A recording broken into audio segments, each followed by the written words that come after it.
Hi అండి, బాగున్నారా? నేను బాగున్నాను. మీరు బాగోవాలని ఆ భగవంతుడిని కోరుకుంటున్నాను. 50+ ఈరోజు ఒక జరిగిన కథ చెప్పుకుందామండి. చిన్న విషయం మీద మనం ఎప్పుడూ కూడా చేయి జారకూడదు. చేయి జారితే మళ్ళీ అది మనకు రావడం చాలా కష్టం. ఒక ఊళ్ళో ఒక మహిళ ఉంది. ఆమె చాలా తెలివైంది.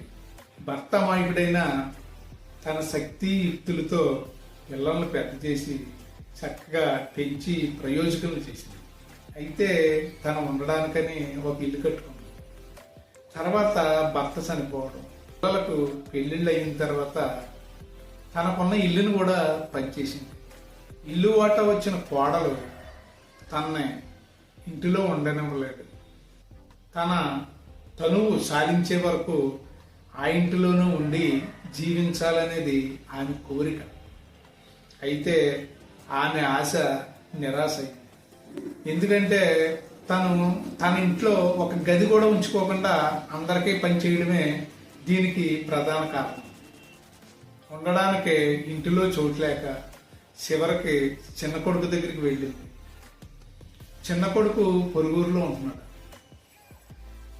తను తల్లిని బాగా చూసుకుంటున్నా తన ఆశ నెరవేరలేదనే మనోవేదన బాగా ఎక్కువైపోయింది. తాను బ్రతికిన ఆ ఊళ్ళో ఉంటూ హ్యాపీగా అందరితో మాట్లాడుకుంటూ హాయిగా కాలక్షేపం చేయాలనుకున్న ఆమె ఆశ నెరవేరలేదు. నేను వేరే ఊరు వెళ్తే అక్కడ ఆమె కలిసింది. ఏమ్మా ఎలా ఉన్నారు అని అడిగితే తన మనోవేదన అంతా నాకు వ్యక్తపరిచింది. నాకు చాలా బాధ అనిపించింది. తను కష్టపడి కట్టుకున్న ఇల్లే తనకి సొంతం కాలేదంటే ఈ లెక్కనే మనం ఎంత జాగ్రత్తగా ఉండాలి భవిష్యత్తులో అనిపించింది నిజంగా. చివరికి పొరుగురులోనే ప్రాణాలు విడిచింది. దీన్ని బట్టి మీకు నేను చెప్పాలనుకున్న విషయం అర్థమయ్యే ఉంటుంది. మనం చెయ్యి జారితే అది వాళ్ళ తప్పు కాదు, మన తప్పు.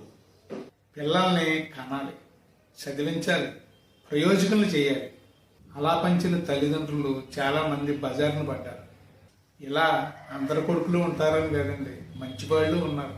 కానీ చాలా మంది ఇలానే ఉన్నారండి. ఓకేనండి, మళ్ళీ వేరే టాపిక్లో మళ్ళీ కలుద్దామండి. Okay, bye bye.